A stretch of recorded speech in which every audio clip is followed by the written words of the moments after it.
शांति। बहुत सुंदर गीत सुना हमने। मुरली है जीवन की अमृत धारा, धारा जो देती है दुखों से किनारा। और आज का हमारा स्वमान भी क्या है? मैं मास्टर मुरलीधर आत्मा हूँ। क्यों मैं मास्टर मुरलीधर आत्मा हूँ? क्योंकि मेरा कनेक्शन मुरलीधर से है। मुरलीधर की रोज हम मुरली सुनते हैं। तो वो मुरली जो हम रोज सुनते हैं, या ये जो क्लासेस हम रोज सुन रहे हैं, इसका स्रोत मुरली ही है। तो क्यों नहीं हम मुरली का गहरा अध्ययन करें? जितने भी स्पीकर्स आए, जितनी भी स्पीचेस दी, मुरली का हवाला देते हुए ही कहा ना सबने। जब मुरली का हवाला देते हुए बातें समझाई जा रही है, तो सोचो मुरली का कितना इम्पोर्टेंस होना चाहिए। क्यों नहीं हम स्वयं भी उस मुरली को इतनी गहराई से पढ़े, सुने, समझे और उसको अपने जीवन में उतारें। तो आज उसी लक्ष्य से हमने ये सुंदर विषय रखा, आज मुरली रिवीजन का। और इस मुरली रिवीजन के लिए हमने आमंत्रित किया है हमारे आदरणीय राजयोगी भ्राता सुशील भाई जी को। एक हाथ हिलाकर हम आपका स्वागत करते हैं, सत्कार करते हैं, अभिनंदन करते हैं। 1995 में जब परमात्मा ज्ञान सरोवर की धरनी में आकर ज्ञान सरोवर का उद्घाटन कर रहे थे, उसी वर्ष पंजाब जोन के अंतर्गत हिमाचल प्रदेश की धरनी में आपको ईश्वरीय ज्ञान मिला। उसके बाद आप 1999 में जब मधुबन आए, वहाँ से आपने अपने समर्पित जीवन की यात्रा आरंभ की। मधुबन में रहते आपकी मुख्य जो सेवाएं हैं वह है media, social wing, public relation, ये सेवाएं आप संभालते हैं। और जैसे बाबा कहते हैं कि पुरुषार्थी ग्रुप बना हुआ होना चाहिए, जहां आपस में बैठकर पुरुषार्थ को तीव्र बनाने के लिए कुछ मनन चिंतन हो, तो ऐसे ही पुरुषार्थी ग्रुप के एक सदस्य हैं आप। और जहाँ पर ये लोग आपस में बैठ के बहुत अच्छी मुरली की मनन चिंतन करते हैं। और इसलिए हमने आज मुरली रिवीजन के लिए आपको आप सबके सम्मुख बुलाया है। तो कैसे हमारे भ्राता जी पुरुषार्थी ग्रुप में बैठकर मुरली रिवीजन करते हैं, थोड़ा सा उस पर प्रकाश डालेंगे, ताकि आप भी मुरली के प्रति उतनी ही रुचि लेकर उसमें उतनी रिवीजन करें। ऐसा नहीं बस सिर्फ सुन लिया, सुबह लिख लिए 2-3 पॉइंट डायरी में, फिर तो डायरी भी पता नहीं कहाँ रख दी, मालूम नहीं है ना।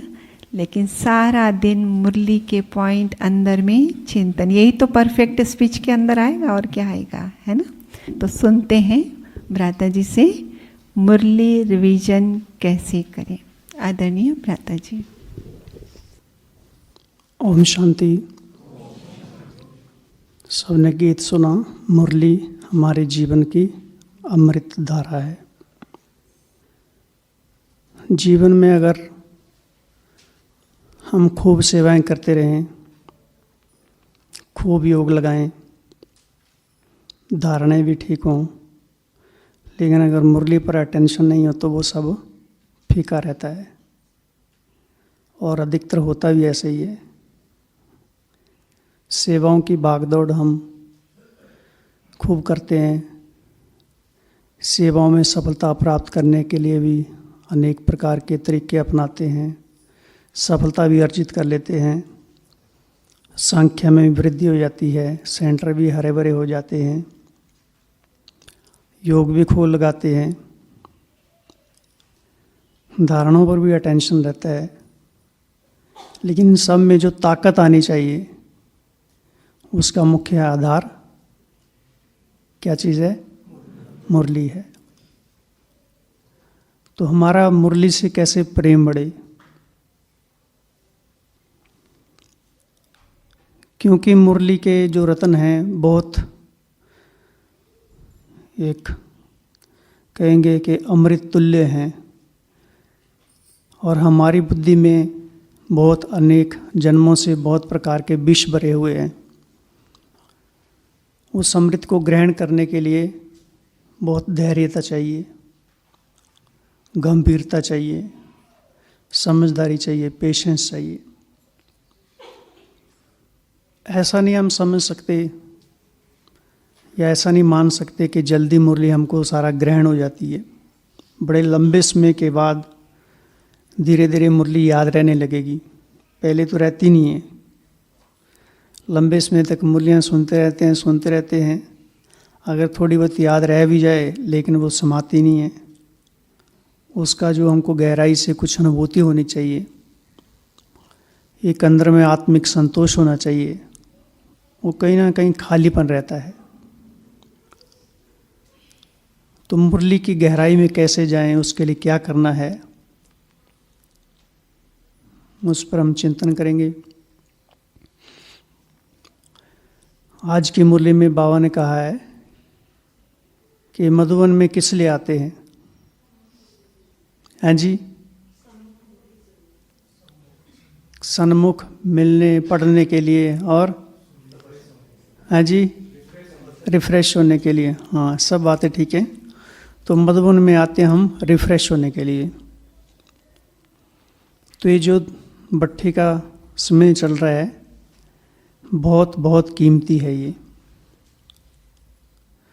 हम इसको सामान्य रूप से ना नष्ट कर दें, क्योंकि ये हमारे परमानेंट संस्कार बन जाने का समय है। इस समय जो मधुबन की धरनी पर हम संस्कार डाल देंगे वही संस्कार हमारे फिर निरंतर हो जाएंगे। लेकिन थोड़ी उसमें दृढ़ता भी चाहिए, अटेंशन भी चाहिए। हर आत्मा अपने आप को रिफ्रेश करना चाहती है। संसार में तो रिफ्रेश करने के बहुत साधन होते हैं, घूमना फिरना, पिकनिक मनाना। हम ब्राह्मण भी करते हैं, घूमना फिरना पिकनिक सब होता है, लेकिन हमारी है ज्ञान युक्त। ऐसा नहीं है कि हम संसार की तरह सन्यासी हैं, बल्कि हमारा तो जीवन और ही एक रसदार हो गया है। संसार में जो साधनों से सुख लेते हैं वो है अल्पकाल का, वो वहीं का वहीं नष्ट हो जाता है। लेकिन हम ज्ञान के साथ साधनों का सुख लेते हैं, समझ के साथ, और वो सुख का अनुभव नहीं बल्कि अतीन्द्रिय सुख का अनुभव करते हैं। हम सब की है गोल्ड स्टूडेंट लाइफ। तो सबसे पहले तो हम अगर इस ब्राह्मण लाइफ का अगर अतीन्द्रिय सुख अनुभव करना है इसमें, तो सबसे पहले हम समझ के चलें कि हम हमेशा गोल्ड स्टूडेंट लाइफ जी रहे हैं। क्योंकि स्टूडेंट का हमेशा जीवन में उमंग उत्साह बना रहता है, अगर कोई पढ़ने लिखने वाला हो तो। नहीं तो स्टूडेंट थोड़ा दूसरे भी होते हैं जो बाद में मिनिस्टरों को भी चला लेते हैं, मिनिस्टर बन के दूसरों को भी चला लेते हैं। लेकिन हम गॉडली स्टूडेंट लाइफ है तो हमारी डिसिप्लिन लाइफ है।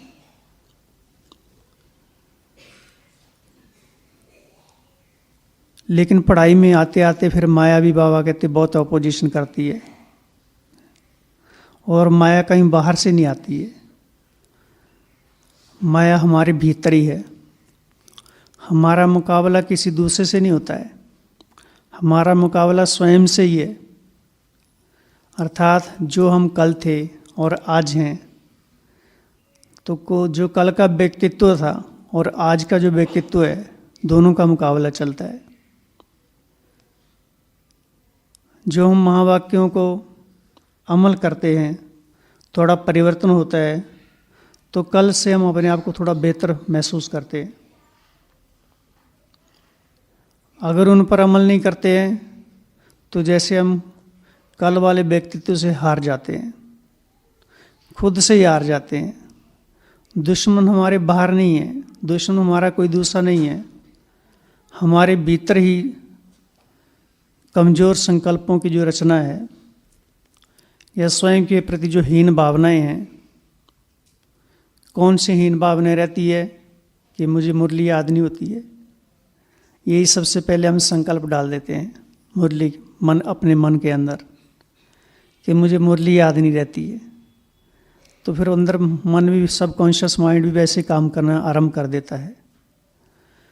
तो हमको किसी भी हालत में, किसी भी सूरत में अपने मन में कमज़ोर संकल्पों की रचना नहीं करनी है, सोचना नहीं है। वो हमेशा हमको सोचना है कि हमको ही मुरली याद नहीं रहेगी तो किसको रहेगी, क्योंकि हमारे सिर पर किसका वरदानी हाथ है? स्वयं भगवान का है, भाग्य विधाता का है। अब भगवान का हाथ हमारी बुद्धि के ऊपर हो और उस बुद्धि में ज्ञान ना ठहरे, ये हो ही नहीं सकता है। लेकिन कहीं ना कहीं हम भगवान के हाथ को किनारे कर देते हैं, इसलिए माया अपना हाथ रख देती है, माया अपोजिशन करने आरंभ कर देती है। इसलिए बाबा कहते हैं घड़ी घड़ी माया भुला देती है, आज की मुरली में था। इसलिए बाबा ने कहा ना, बाप है मीठी सैकरीन, इसलिए तुम एक बाप को याद करने के लिए बाकी सब बातें छोड़ मीठी सैकरीन बन जाओ। तो कौन कौन सी बातें छोड़नी पड़ेंगी? कौन कौन सी बातें छोड़नी? घर बार तो छोड़ना नहीं है। बाबा ने कहा ऐसा नहीं है कि बाप के बन गए तो पुरुषार्थ सहज हो, याद सहज हो जाएगी, याद जम जाएगी, ऐसा नहीं है। पुरुषार्थ तो करना पड़ेगा। अब डॉक्टर के पास भी है, डॉक्टर तो मिल गया हमको, उसको हमें पता है इसके पास ट्रीटमेंट होगा, लेकिन केवल इतना जानने तक हमारा ट्रीटमेंट नहीं होगा। जो वो कहेगा उस अनुसार हमको परहेज करना पड़ेगा, उसके दिशा निर्देश अनुसार हमको मेडिसिन लेनी पड़ेगी, उसी के अनुसार अपनी दिनचर्या बनानी पड़ेगी। तो उसी तरह से बाबा भी सुप्रीम सर्जन है। हम आत्माओं की हालत बहुत नाजुक हो गई, इसलिए वो आकर हमारा उपचार कर रहा है, शफा दे रहा है, ज्ञान अमृत पिला रहा है। इसलिए बाबा ने कहा बुद्धि किससे भरनी है? ज्ञान रत्न से बुद्धि रूपी झोली भरी रहे। तो झोली में रत्न कहाँ से आएंगे? मुरली से आएंगे। हम जितनी भी क्लासेस सुनते हैं, जो भी क्लास कराने वाले भाई बहन हैं, वो कैसे इतना पारंगत हो गए? मुरली के आधार पर। तो मुरली को हमको थोड़ी प्राथमिकता देनी है, और मुरली को हमें अलग अलग ढंग से पढ़ने के तरीके सीखने हैं। केवल एक ही ढर्रे पर अगर हम चलते रहेंगे तो मन उबने लगता है। एक ही चीज़ बार बार खाते रहेंगे तो मन को अच्छा नहीं लगता वो, इसलिए उसमें विभिन्नता चाहिए। जैसे मुरली के अंदर बहुत सारी चीज़ें होती हैं। मुरली में पात्र कौन कौन से होते हैं? जैसे आज की मुरली में कौन कौन था पात्र? जैसे एक नाटक होता है, नाटक में अनेक पात्र होते हैं, कोई हीरो होता है, कोई विलेन होता है, कोई कॉमेडियन होता है। तो ऐसे आज की मुरली में कौन कौन है पात्र? अगर इसी पर चर्चा की कर ली जाए तो एक तो शिव बाबा हो गए, सुनाने वाला पात्र हो गया, और कौन कौन है? लक्ष्मी नारायण पात्र और सीता। आज की मुरली में सीता भी एक पात्र है, रावण भी है पात्र। तो इन सब का आपस में क्या चल रहा है? युद्ध चल रहा है। और कौन है पात्र? सेना भी है बीच, हैं जी, माया भी है, हैं जी, वजीर भी है। हाँ, फ्यूचर में उसकी ज़रूरत नहीं पड़ेगी। हाँ, और सेना है, पायलट है, सीताएं हैं, हाँ जी, बालक सो मालक। हाँ, बालक भी है, मालक भी है, और भी बहुत पात्र हैं, हाँ जी। और हम ब्राह्मण बच्चे। और मुरली के लास्ट में है एक पात्र अर्जुन और सुहागिन सुहागिन। तो ऐसे अनेक पात्र हैं। अगर हम मुरली से केवल इतना याद कर ले कि आज की मुरली में कौन कौन से पात्र हैं, तो हमारा लिंक जुड़ता जाएगा। जैसे सीता है, तो सीता के बारे में क्या क्या कहा बाबा ने, सब धीरे धीरे याद आना चालू हो जाएगा।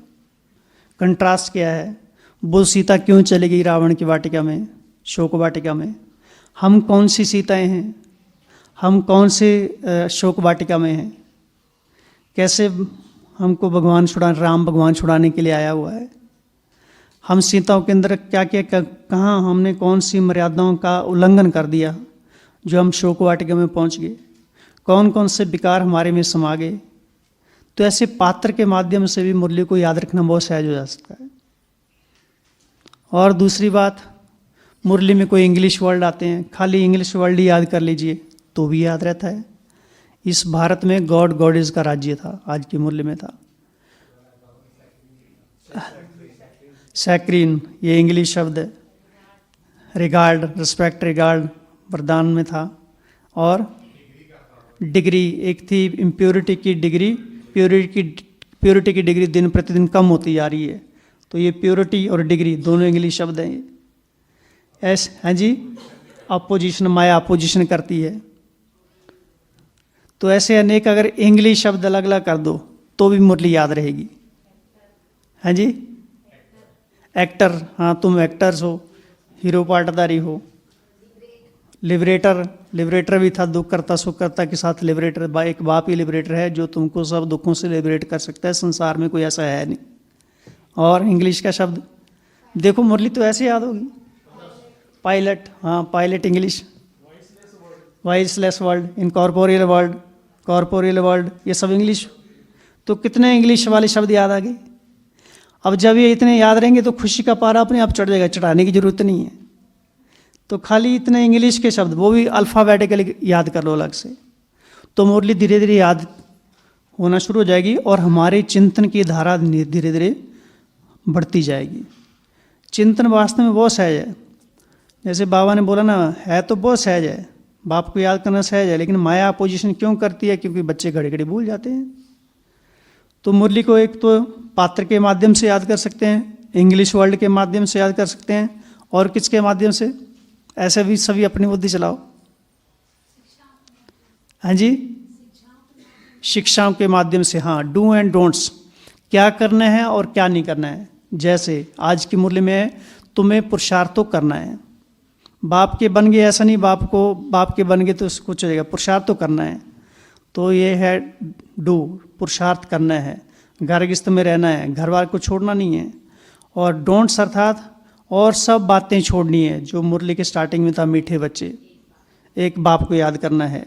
तो कौन कौन सी बातें छोड़नी है उसकी हम एक लिस्ट बना सकते हैं।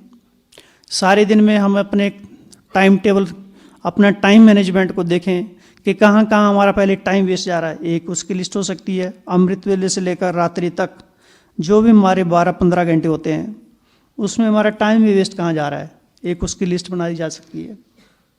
तो हमको वो नहीं करना है, उसमें डोंट्स आ जाएगा। फिर डू क्या करना है? बाप को याद करना है, बाप का पैगाम देना है। कल की मुरली में था, तुम्हें सारी दुनिया को सुख शांति का पैगाम देना है।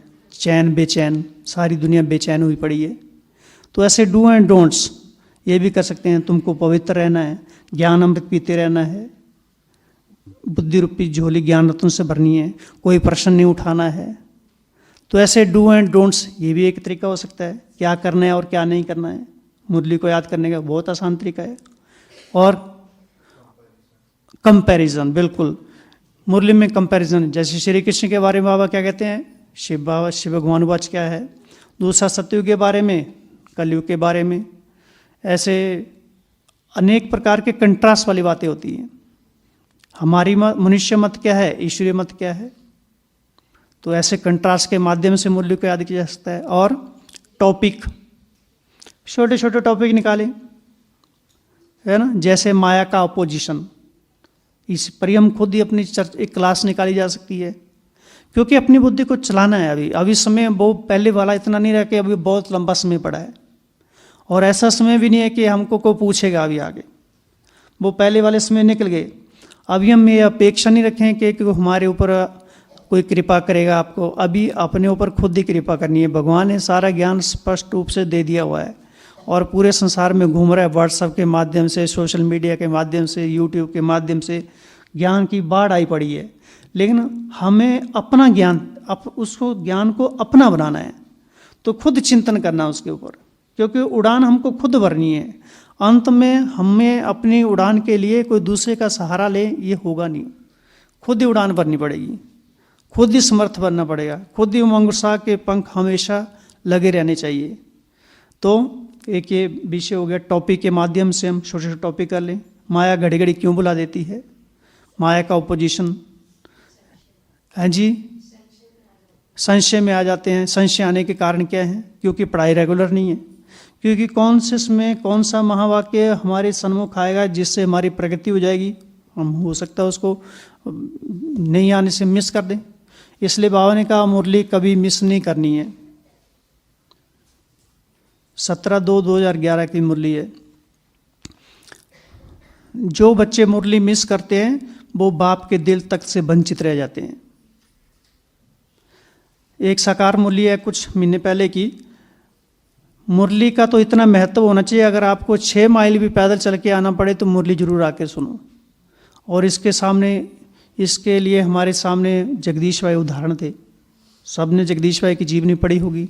जगदीश भाई को देखा, किस किसने देखा जगदीश भाई जी को? बहुत थोड़े भाई बने। 2001 में उन्होंने शरीर छोड़ा। तो उनकी वाणी में क्या दम था, क्या जौहर था। तो जब वो ज्ञान में चले तो कितना 21 किलोमीटर पैदल आते थे वो, 21 किलोमीटर। इसलिए अपने पुरुषार्थ में अगर अपने खून को गर्म रखना है तो पुराणों की हिस्ट्री जरूर पढ़िए। इस मुकाम पर यज्ञ पहुंचा, ऐसे नहीं पहुंच गया ये। जिस त्याग तपस्या जो उन्होंने की है, जिनके बल पर, जो दादियों ने, बड़ी दादियों ने, दादी जानकी जी ने, दादी प्रकाशमणि जी ने, चंद्रमणि दादी जी ने, अनेक दादियाँ, जितने भी पूर्वज हुए हैं, सभी ने इतने त्याग तपस्या की है जिनके बलबूते पर आज ये इस मुकाम पर पहुंचा है। और आज हम उसका यहाँ उसका फायदा ले रहे हैं। बहुत त्याग तपस्या की है। कई दफ़ा हम दादी जानकी से सुनते थे, सेंटों में कुछ होता नहीं था खाने के लिए, और हमने खुद देखा भी हुआ है। अभी कुछ साल पहले भी, माना कुछ साल पहले, माना 20-25 साल पहले की बात ही है, बहनें दूर दूर तक पैदल जाती थी, 10-12 किलोमीटर एक एक व्यक्ति को कोर्स देने के लिए। हम अपनी लाइफ की सुनाएं। हमारे से पहले हमारा बड़ा भाई ज्ञान में चला, तो वो बहुत थोड़ा भक्ति भावना वाले थे। हम तो इतनी भक्ति नहीं करते थे, क्योंकि हमको भक्ति इतनी अच्छी लगती नहीं थी। क्योंकि इतना ये भेदभाव, हिंदू मुस्लिम सिख ईसाई और ये सब के अपने अपने रीति रिवाज, ये हमको अच्छे लगते ही नहीं थे। हमको तो ये लगता है कि सारे ही अच्छे हैं, हो तो हमारे सब एक ही हों, ये अलग अलग क्यों हैं। तो जो बड़ा भाई तो थोड़ा भक्ति भावना वाला था। बिजनेस, पहले तो अकाउंट के काम करते थे, लेकिन उन्होंने फिर अपना बिजनेस कर लिया, फिर भक्ति पाठ पूजा बहुत कर दी। एक कपड़े का शोरूम खोला, तो भक्ति बहुत ही ज़्यादा उनके अंदर जागरूक हो गई। तो पहले तो जेंटलमैन थे, फिर इतनी बड़ी बड़ी दाढ़ी रख ली, एकदम वो टीका वीका लगा के पूरा साधु बन गया, एकदम जो महामंडलेश्वर टाइप। और बड़ी बड़ी आँखें हो गई, वो मालाएं वाले पहन के सारी हाथों में इधर उधर। तो घर वाले भी बहुत नाराज उससे, और हमको भी उसको देख के वैराग्य आता था, ये ठीक नहीं है रास्ता। हम भी उससे कन्नी कतराते थे। लेकिन एक हमारे मन में ये रहता था, देखो भगवान को याद करने के लिए, प्राप्त करने के लिए कितनी साधना कर रहे हैं, और हम इतने नालायक के भगवान को याद करने थोड़ी भक्ति भी नहीं करते। हाँ, थोड़ा बहुत हम मंदिर में जाते थे, लेकिन इतना नहीं। तो भाई जो हैं उन्होंने इतना भक्ति पाठ पूजा किया, इतनी साधना की, सारे शास्त्र वास्त्र पढ़ लिए, और पूरी रात वो शमशान में जाकर अकेला साधना करता था भगवान को प्राप्त करने के लिए। और मॉर्निंग में घर लौटता था, मुर्दे की राख से स्नान करके घर आ जाता था भगवान प्राप्ति के लिए। तो इतना वो घर वाले उससे तंग हो गए, और बिजनेस तो लगभग डूब ही गया उसका, क्योंकि उस तरफ ध्यान ही नहीं रहा। सारा फोकस उसका भक्ति मार्ग पर, सभी देव देवताओं की चित्र फोटो इधर उधर लगा के सब शास्त्र पढ़ लिए, बड़े बड़े साधु संतों को बुलाना, तो ये उसका चलता रहा। तो माता पिताजी बहुत नाराज, और पिताजी हमारे बहुत खूंखार टाइप के थे, माना गुस्से वाले। तो वो तो पिटाई कर देते थे, साधु होगा तुम अपने घर होगा, सबके सामने पिटाई करते थे। पिताजी तो ऐसे थे कि वो घरवाली के सामने भी उसकी पिटाई कर देते थे तो ये चलता रहता था। तो फिर उनको लास्ट डे वो घरवा छोड़ के जाने में इतना बैराग आ गया था, तो जिस दिन घर बार छोड़ के जा रहे थे तो वहाँ एक मंदिर है ज्वालाजी हिमाचल प्रदेश में।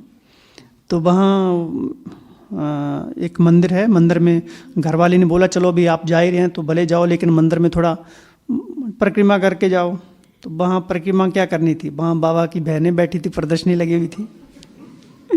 तो देखो कैसे आता है, जब भक्ति पूरी होगी प्रदर्शनी लगी, लेकिन भाई को अहम बहुत था क्योंकि शास्त्र सारे पढ़ा हुआ था। तो खैर प्रदर्शनी देखी इन्होंने, बहुत प्रश्न उत्तर भी किए, लेकिन उन्होंने भक्ति में बहुत सारे साक्षात्कार कर लिए थे। मम्मा का साक्षात्कार कर लिया था, शिव बाबा का परमधाम से कैसे ज्योति आ रही है, जैसे भक्ति में कहा जाता है हजारों सूर्य से तेजोमय है। तो वो उसको सारी अनुभूति थी। तो वो रात को उठ के एकदम चिल्लाता था बस करो बस करो बस करो। तो लोग आके उसको पकड़ते थे क्या हो रहा क्या हो रहा, और वो आत्मा कैसे शरीर से डिटैच होती है, उसने सारी अनुभूतियाँ की हुई थी। तो वो जा रहा था, वहाँ जाके फिर बहनों ने प्रदर्शनी थोड़ी समझाई। तो वहाँ से फिर उन्होंने साप्ताहिक पाठ्यक्रम वाली किताब ली, फिर वापस घर आ गए। वहाँ से घर से लेकर लगभग 30 किलोमीटर दूर वापस आए तो किताब जो पढ़ी 7 डेज वाली, तो सारा उनको ज्ञान बुद्धि में बैठ गया। उनको सब साक्षात्कार पहले से हो चुका था। फिर अगले दिन वो उसी जगह गया जहाँ प्रदर्शनी लगी थी, तो वहाँ बहनें जा चुकी थी प्रदर्शनी। तो बहनें तो प्रदर्शनी लगाने आई थी एक दिन के लिए। तो फिर वो वहाँ बैठ के बहुत रोया कि बड़ी मुश्किल से मिला और इधर है भी अभी कोई नहीं। तो फिर वापस लौट आया। फिर वहाँ एक बाज़ार में साथ में एक दुकानदार था, तो उसने कहा कि यहाँ से कोई 80-90 किलोमीटर दूर एक सेंटर है ब्रह्मा कुमारी का, मैं जानता हूँ। तो वहाँ का एड्रेस दिया। तो भाई ने क्या, जितने भी पत्थर वगैरह थे सारे वो शिवलिंग रखे हुए, क्योंकि समझ आ गया एकदम तुरंत, एक ही रात में सारा उसने किताब पढ़ ली और सारा ज्ञान समझ में आ गया उसको। तो सारे बोरी में पत्थर भरे और फोटो वोटो भर के वो सारा सेंटर में ले गया उधर कि बहन जी अब ये रखो आप। फिर वहाँ से पूछा कि ये सेंटर तो बहुत दूर है, तो मुझे क्या दूर आना पड़ेगा। फिर वहाँ से बहन जी ने दूसरे सेंटर काट दिया जो लगभग 40 किलोमीटर दूर था। तो फिर भाई ने वहाँ कांटेक्ट किया। फिर वहाँ से बहनें डेली उस भाई को कोर्स कराने के लिए आती थी 40 किलोमीटर दूर, और कोई किराया नहीं लेना, 40 किलोमीटर दूर जाना आना बहनों को, और भाई से कुछ नहीं आ। तो एक एक आत्मा को निकालने के लिए बाबा ने बहनों को निमित्त बनाया। ऐसे आत्मा साधारण नहीं है। तो भगवान का ज्ञान इतना अनमोल है, कहीं भी किसी में किसी के माध्यम से टच हो सकता है। इसलिए किसी भी सूरत में हमको टाइम को मिस नहीं करना है। पता नहीं कब आत्मा को पंख उड़ान लग जाएं। अगर वो भाई वहाँ नहीं जाता, बहनें नहीं होती, तो क्या होता है। तो इसी तरह से अगर हम सेंटर में नहीं आते हैं, बहनों की दृष्टि ना पड़े, इतने परिवार का संगठन का बल होता है, प्योर वाइब्रेशन का किला होता है, उस किले में आने से आत्मा को अपने आप ही उड़ान भरना आरंभ कर देती है। हो सकता है इस भट्ठी में रहकर हमारे कई जन्मों के पाप ऐसे भस्म हो जाए जो हमको पता भी न चले।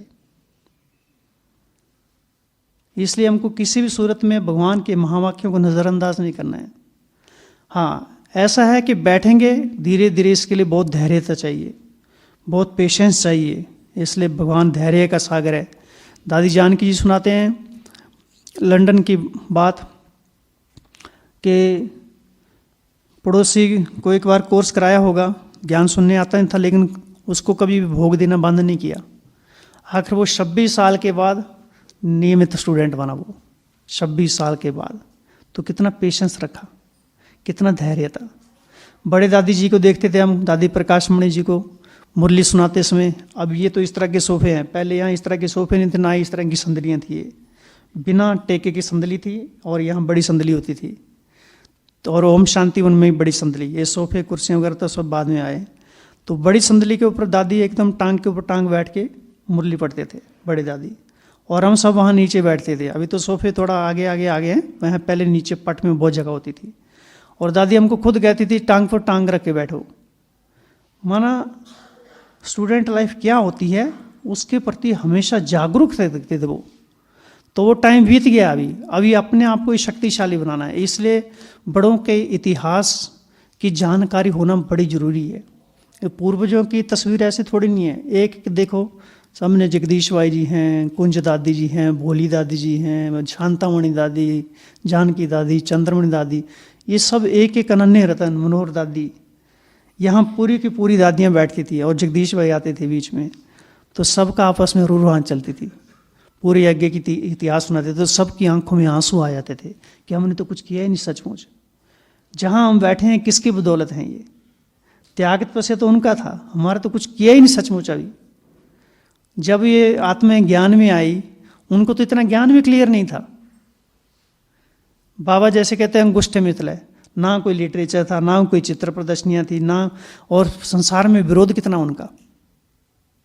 छोटे छोटे बच्चे, और वो भी साहूकार घरों से थे, ऐसे नहीं कि सामान्य वर्ग के थे, लेकिन फिर भी उस समय कितनी पैकेटिंग का सामना किया इन्होंने, कोर्ट कचहरियों के चक्कर खाए।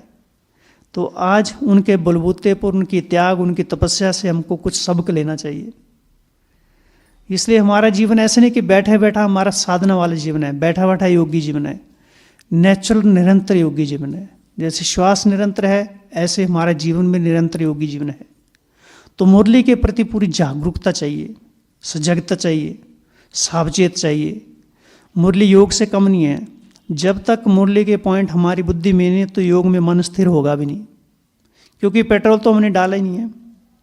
और मुरली माना प्योर पेट्रोल, एकदम शुद्ध पेट्रोल, उसमें कोई मिलावट नहीं है। जैसे एरोप्लेन कैसे उड़ता है, डबल रिफाइन पेट्रोल होता है, अगर थोड़ा सा किचरा है जो तो क्या होगा, क्रैश हो जाएगा। उसी तरह मुरली का अगर प्योर पेट्रोल हमारी बुद्धि में पड़ जाए तो आत्मा 1 सेकंड में उड़ जाएगी। अगर ज्ञान मिक्स करके आ रहा है, समझ रहे हैं, क्लासें हम सबकी सुन रहे हैं, सुननी चाहिए, हमको रास्ता मिलता है, चिंतन करने के लिए रास्ता बता रहे हैं वो सब बड़े, लेकिन हमको ग्रहण करना, उस चिंतन को अपना चिंतन बनाना है। इसलिए एक मेथड भी है मुरली का मनन चिंतन करना।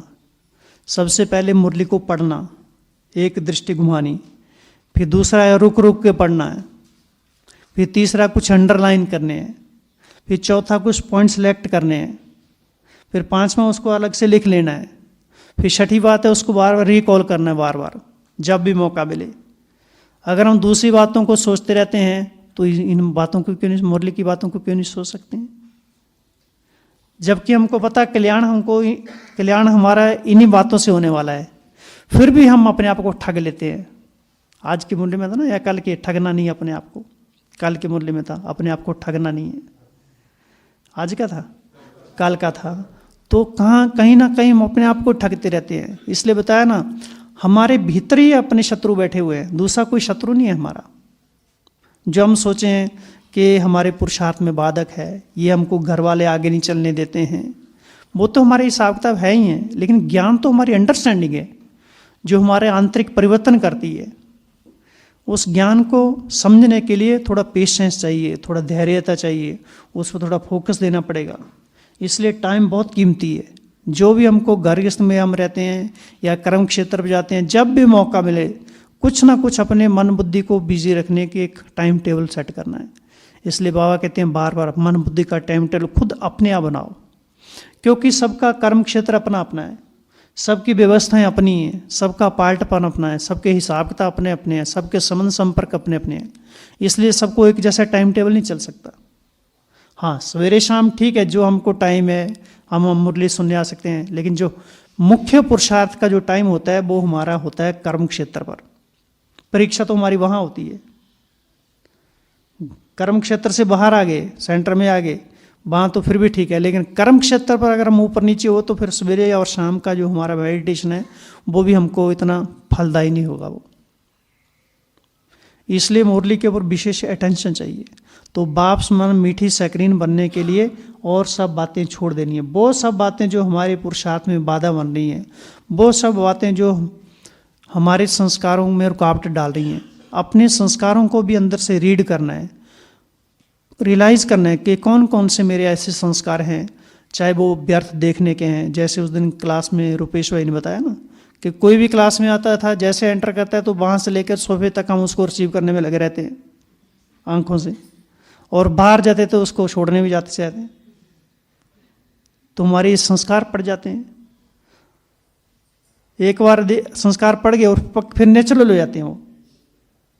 ऐसे दृष्टि क्या है, ऐसे हमारी वृत्ति कैसी है, अंदर ही अंदर किसी को देखने से हमारी वृत्ति हलचल में तो नहीं है। जब भी योग में आते हैं तो अपने चित्त को स्थिर रखने के साथ साथ ही बॉडी भी स्थिर रखनी है। कोई बाजू में आ रहा है, क्या कर रहा है, कुछ सोचने की जरूरत नहीं है।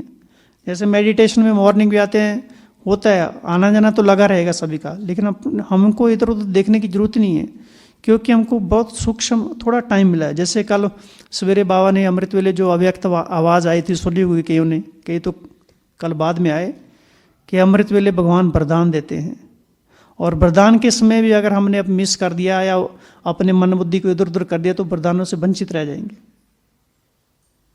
और आज क्या बताया था अव्यक्त आवाज में बाबा ने, फिर व्यंजन ने रिवाइज भी कराया था, स्वराज्य अधिकारी। तो हमें अपने आप का मालिक बनना है, जो बालक सो मालिक बाबा ने बताया मुरली में आज में। तो जब तक हम स्वयं के राजा नहीं बनेंगे, स्वयं की कर्मेंद्रियों के ऊपर नियंत्रण नहीं है, स्वयं की कर्मेंद्रियों को तपाया नहीं है, क्योंकि ये बॉडी हमको तप करने के लिए मिली हुई है, ऐसे वैसे काम करने के लिए नहीं है। सामाजिक दायित्व, पारिवारिक दायित्व, आर्थिक गतिविधियां या जो हमारे कर्तव्य हैं वो तो जिम्मेवारियां निभानी है, उनसे किनारे नहीं करना है, लेकिन उनमें भी साधना का समावेश हो जाए। हमें याद है जब हम सर्विस करते थे तो जब भी हमको थोड़ा सा मौका मिलता था बीच में टाइम, 5 मिनट 10 मिनट, तो हम अभ्यास करते थे अशरीरी बनने का, और बाबा उसमें बहुत मदद करता है और उसमें टचिंग करा देता अभी क्या होने वाला है। तो उसमें एक और थोड़ा सा मैं आपको सुनाता हूँ। तो एक दफ़ा हम बैठे हुए थे, मैं सोच रहा था कि मैं अभी अशरीरी बनने का अभ्यास करता हूँ, तो मेरी बुद्धि ऊपर ही नहीं जा रही है, थोड़ा सा ऊपर जाए और एकदम पिताजी सामने आ जाए शक्ल उनकी, फिर नीचे आ जाऊँ, फिर पिताजी सामने आए, हालांकि बहुत दिनों के बाद आ रही थी। तो मैं बोला ऐसा क्यों हो रहा है, तो सामने क्या आ रहा था और संकल्प आ रहे थे, जैसे संदेश नहीं सुनाती हैं कि बतन से संदेश लाती हैं, तो ऐसे संकल्प मन ही मन घूम रहे हो कि अभी तुम्हारे पिताजी आएंगे, और उनके हाथ में एक काले रंग का बैग होगा और उसके अंदर एक कागज़ की पुड़िया होगी और उसके अंदर एक लाल रंग की मिट्टी होगी, और वो मिट्टी तेरे पर फेंकेंगे, क्योंकि हमारे पिताजी तांत्रिक थे और हम थोड़ा ज्ञान में चले, तो वो सोच रहे थे वापस आ जाए इधर से। तो बस इतने संकल्प आ रहे। तो मैं बोला ऐसे संकल्प क्यों आ रहे, तो कहते ना मारने वाले से बचाने वाला बड़ा होता है। तो ठीक आधे घंटे बाद पिताजी आ गए, तो आदर सत्कार किया उनका, आदर सत्कार किया। तो फिर उन्होंने बोला मैं थोड़ा बैग आप रख लो, मैं थोड़ा मार्केट घूम के आता हूँ। मैंने बोला ठीक है, तो हमने रख दिया। फिर हमको बाद में संकल्प आया देखो तो सही, तो जैसे हमने देखा सच में उसके अंदर कागज़ की पुड़िया। अब बाबा ने इतना ही टच कराया था, लेकिन जैसे कागज़ की पुड़िया देखी तो दूसरी बात भी टच करा दी। तो हमने क्या किया, वो कागज़ की पुड़िया निकाली और वहाँ थोड़ा एक बगीचा था थोड़ी दूरी पर ही, वो कागज़ खोल के मिट्टी फेंक दी वहाँ, और लगभग उसी रंग की मिट्टी थी, दूसरी मिट्टी लेकर कागज़ को उल्टा किया और ओम शांति ओम शांति ओम शांति करके मिट्टी बैग में रख दी।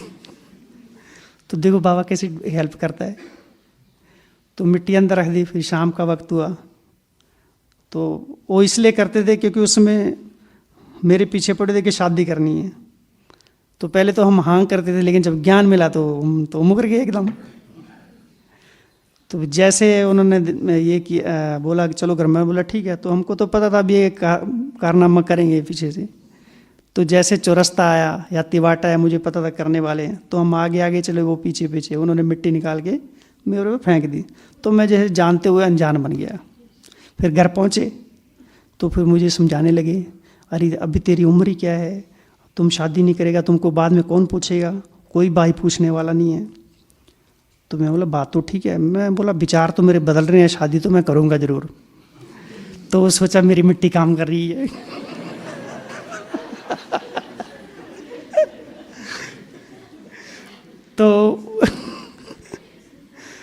तो बाबा के प्रति इतना प्यार बढ़ जाता ना, बात मत पूछो। तो 6 महीने ना उनको उनकी मिट्टी पर ही चलाता रहा मैं कि आप रिश्ता देखते रहो, लेकिन वो देखते नहीं थे क्योंकि मैं बार बार मना कर देता था। 12 रिश्ते हुए तो 12 बार हमने मना कर दिया। तो ऐसे एक इंसिडेंस और सुनाता हूँ आपको, वैसे तो लंबा अनुभव है। तो ऐसे एक बार ऐसे रिश्ते चल ही रहे थे, तो एक रिश्ते में ऐसे था कि मुझे कहा कि हाँ, अमृतसर में सर्विस करता था मैं, और पिताजी हिमाचल में रहते थे, लगभग 200 किलोमीटर का डिस्टेंस था।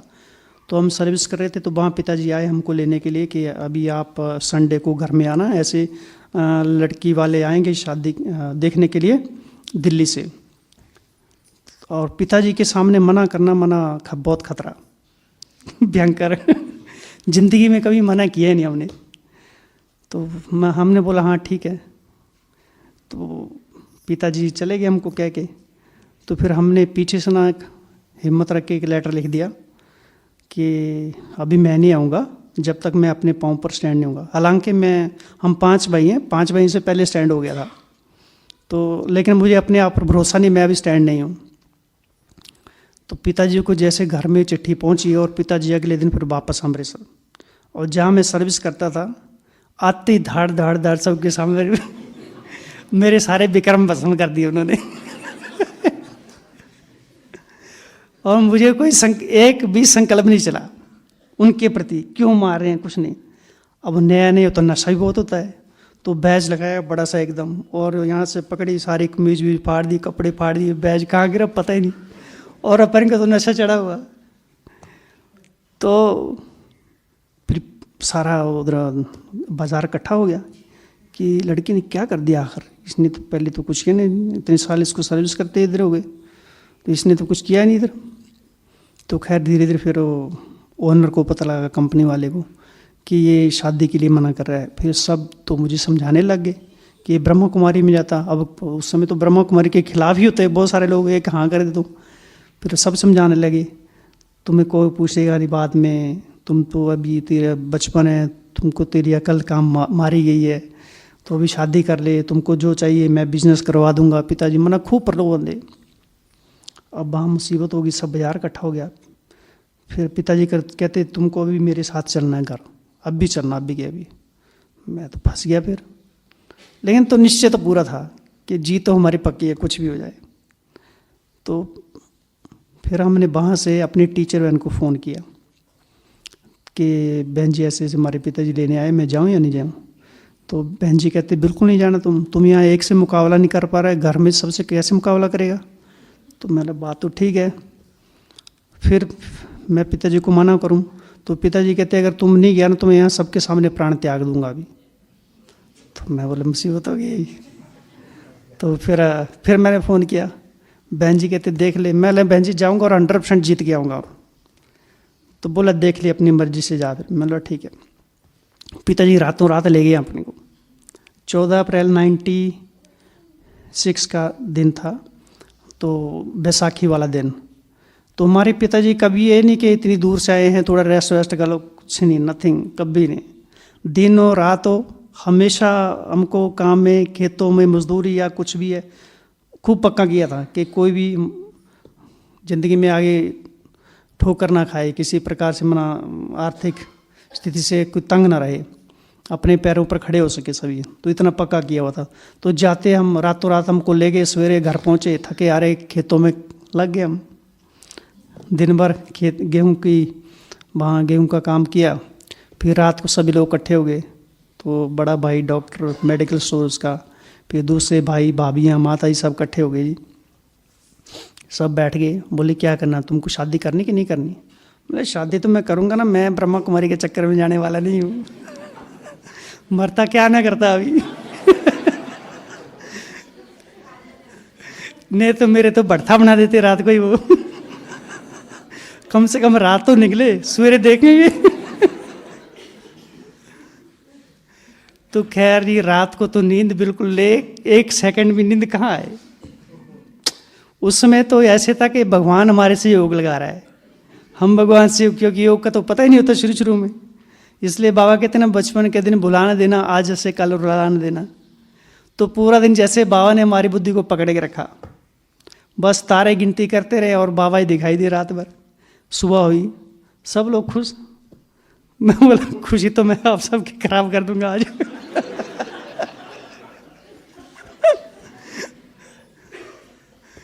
तो खैर जी सब लोग तैयार हो गए।